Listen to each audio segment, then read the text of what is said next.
Baik. Bismillahirrahmanirrahim. Assalamualaikum warahmatullahi wabarakatuh. Alhamdulillah, bagaimana kabarnya anak-anakku sekalian pada hari ini? Semoga dalam keadaan sehat selalu, tidak kurang suatu apapun, dan semoga kita selalu dalam lindungan Allah Subhanahu wa taala. Baik anak-anakku, untuk memulai pembelajaran pada hari ini, mari kita buka dengan membaca basmalah. Bismillahirrahmanirrahim. Kita berdoa terlebih dahulu. Raditu billahi rabbah wa bil islami dina wa bi Muhammadin nabiyya wa rasulah. Rabbi zidni ilma warzuqni fahma. Baik, kemarin kita sudah membahas tentang adaptasi pada hewan, pada tumbuhan ya. Kemarin di episode yang kemarin kita sudah belajar tentang adaptasi pada tumbuhan. Kali ini kita akan belajar tentang adaptasi pada hewan. Kita mengingatkan kembali tentang macam-macam adaptasi. Adaptasi kita tahu ada adaptasi morfologi, kemudian adaptasi fisiologi, ada yang ketiga adalah adaptasi tingkah laku. Yang pertama adalah adaptasi morfologi, yaitu penyusunan bentuk tubuh makhluk hidup terhadap lingkungannya. Kemudian yang kedua adalah adaptasi fisiologi, yaitu penyelesaian fungsi-fungsi alat tubuh terhadap lingkungannya. Dan yang terakhir adalah adaptasi tingkah laku hewan terhadap kondisi tertentu. Nanti kita akan bahas secara bersama-sama mengenai tiga adaptasi ini. Yang pertama adalah adaptasi morfologi. Kita lihat adaptasi morfologi adalah bentuk tubuh terhadap lingkungannya. Kita ketahui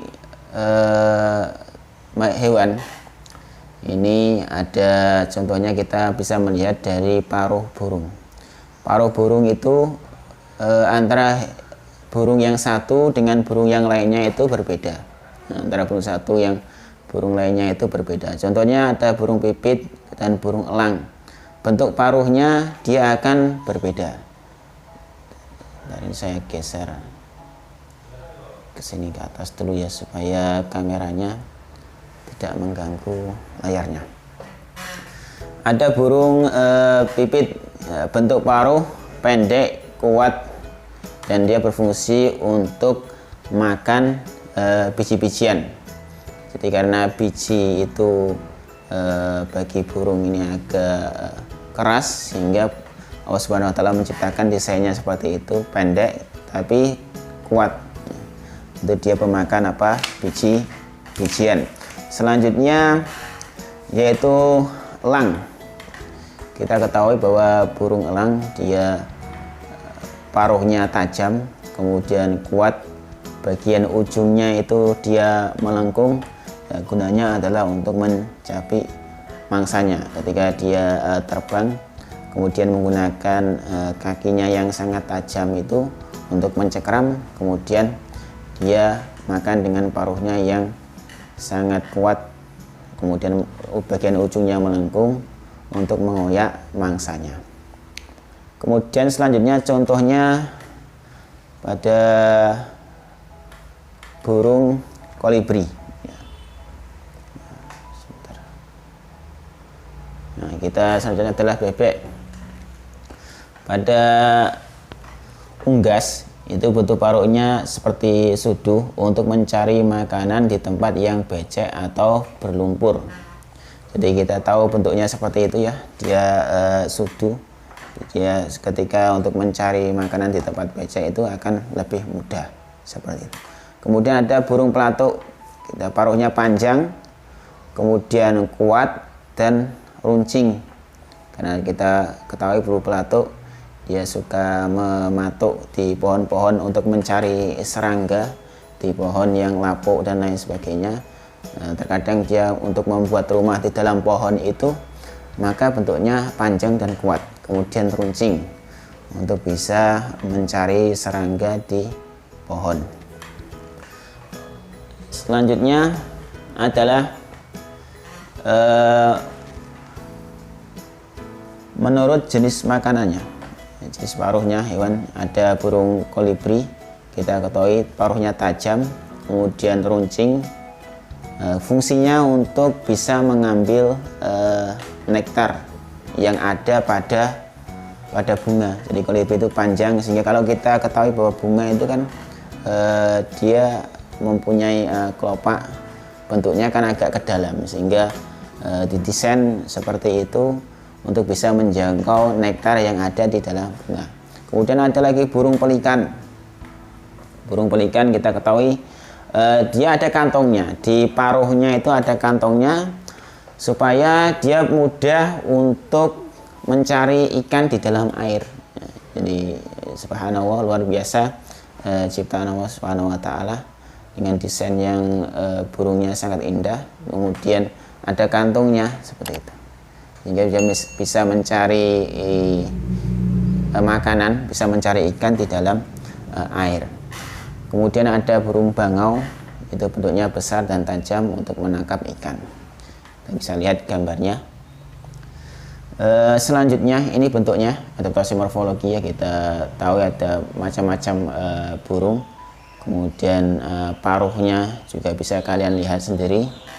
Salah satunya tadi sudah kita bahas bentuk-bentuknya, ada pemakan nektar, ada yang pemahat, kemudian ada paruh berkantung, ada pemakan buah, itu gambarnya bisa dilihat, ada penangkap serangga, paruhnya seperti itu, pemakan biji konifer, itu gambarnya ya, bisa dilihat. Kemudian kita selanjutnya ke adaptasi morfologi yang kita lihat dari segi habitatnya atau tempat tinggalnya.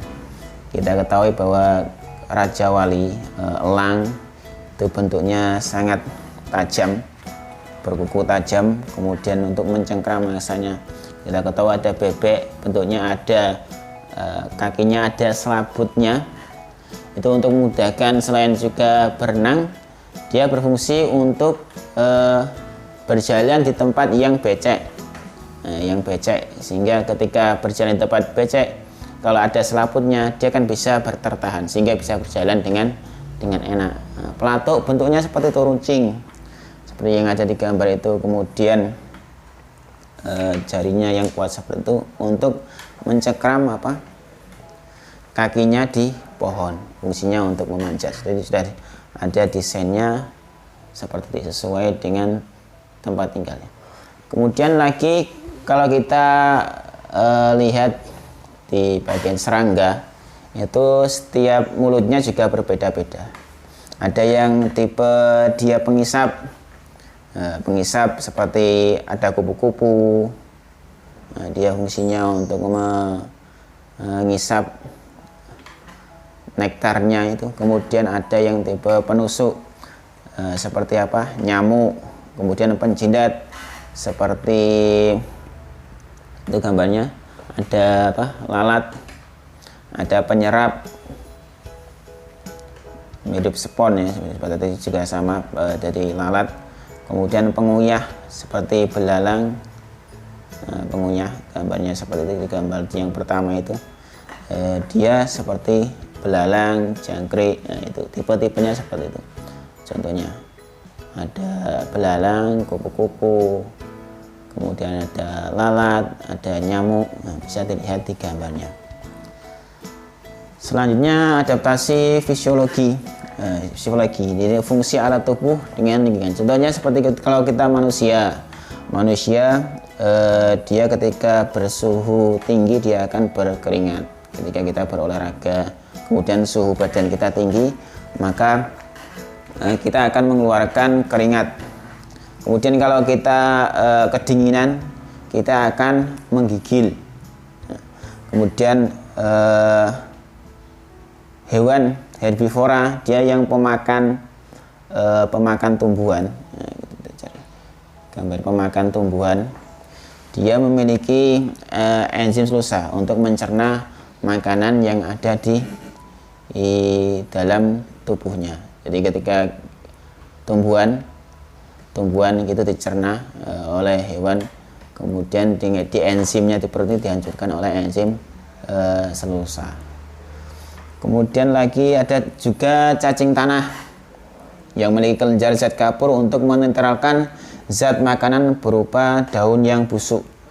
Jadi adaptasinya seperti itu, ada cacing tanah karena di situ ada zat kapur. Ya kan, karena makanannya di tempat yang busuk, kemudian zat kapur itu untuk melanurkan. Kemudian tadi ada ikan air tawar, karena kalau ikan air tawar dia beradaptasi dengan sedikit minum, urinnya banyak dan encer. Sedangkan ikan air laut beradaptasi di air yang asin dengan banyak minum, urinnya sedikit dan pekat. Kita lanjutkan, kemudian adaptasi tingkah laku. Adaptasi tingkah laku ini adalah bagaimana hewan itu beradaptasi dengan lingkungannya. Jadi ketika misalkan cecak, dia ketika diserang oleh misalkan kucing, maka dia akan memutuskan ekornya. Kemudian dia lari. Ketika kucing melihat itu ternyata yang kena itu ekornya saja, tidak cacaknya, hanya ekornya saja. Kemudian walang sangit, dia memiliki bau yang menyengat sehingga ketika mencium musuhnya akan pergi karena baunya tidak enak. Kemudian lagi ada kaki seribu terenggiling, dia menggulungkan tubuhnya.